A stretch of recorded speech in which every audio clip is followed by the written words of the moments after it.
Bonjour à tous, aujourd'hui nous sommes au château de Cabriès pour la présentation d'une exposition autour de l'artiste Edgar Melik, dont nous sommes ici dans son musée. J'ai le plaisir d'être accompagné par Danielle Malice, qui est la conservatrice de ce musée ici à Cabriès. Pouvez-vous d'abord nous présenter un petit peu ce musée, comment est né ce projet ? Eh bien, ce musée est dédié à l'œuvre du maître des lieux, Edgar Melik, et ce projet est né d'une manière, dirons-nous, un peu particulière. C'est un peu gênant ce que je raconte, ce que je vais dire, enfin vous ferez ce que vous voulez. C'est-à-dire que bon, j'étais là le jour de l'inauguration qui était faite par Monsieur le maire et André Roussin, et Monsieur le maire me dit « Dis donc l'artiste, qu'est-ce que t'en penses? Qu'est-ce qu'on pourrait en faire ?» Et donc moi je lui réponds, mais c'est absolument magnifique, vous avez, votre commune a une véritable richesse patrimoniale. Oh, il me dit, en bon provençal, bon.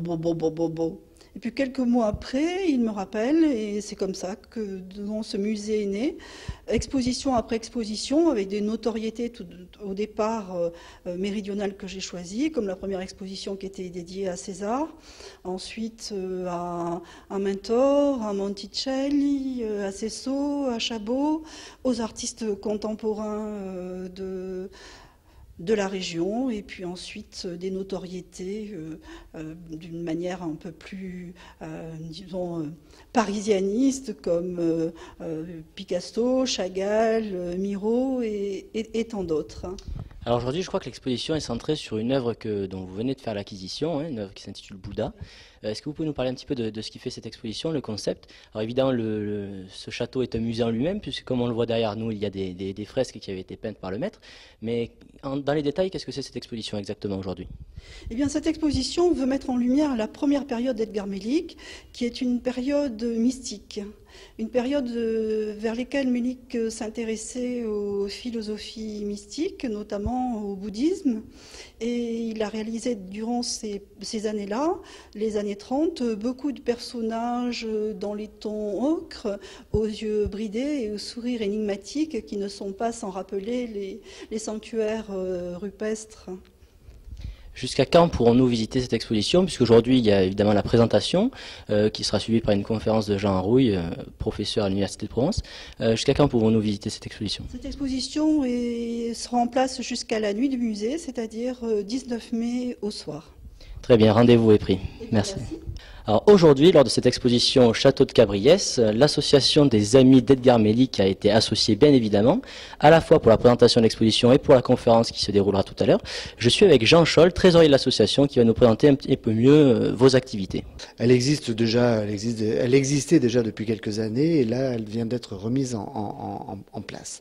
Donc bon, c'est une association qui tend à promouvoir donc l'œuvre. Enfin, les gens connaissent Edgar Melik, mais enfin, c'est un peintre qui est assez intimiste et que les gens, voilà, essayaient peut-être un petit peu d'ouvrir un petit peu plus son rayonnement, en quelque sorte.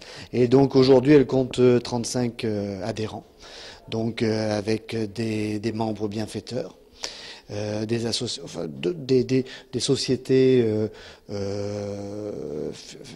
principalement financières et de grandes industries qui nous financent en partie.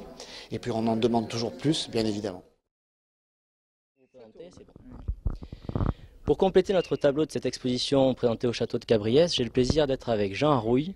Jean Rouille qui est bien connu de ceux qui ont fait leurs études à l'Université d'Aix-en-Provence puisqu'il est sémiologue mais aussi professeur émérite à l'Université de Provence.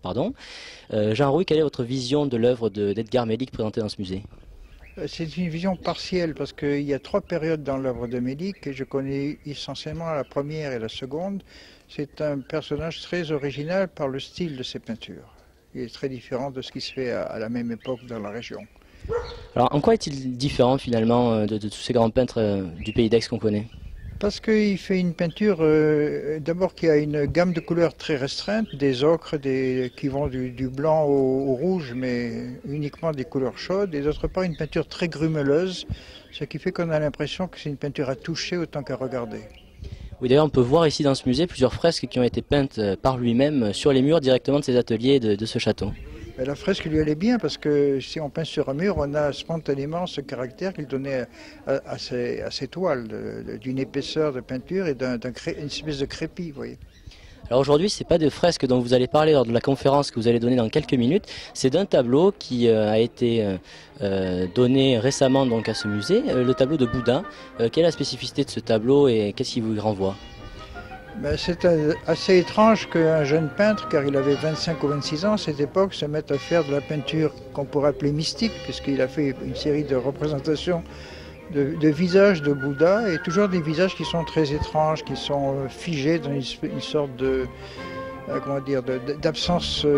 On a l'impression qu'ils ne sont pas dans le temps, dans la réalité, alors que en général on représente Bouddha comme un personnage réel. Donc il y a là une originalité certaine et je suis frappé par ce caractère d'originalité. Je me répète, excusez-moi. Mais... Merci beaucoup Jean-Henri pour cette intervention.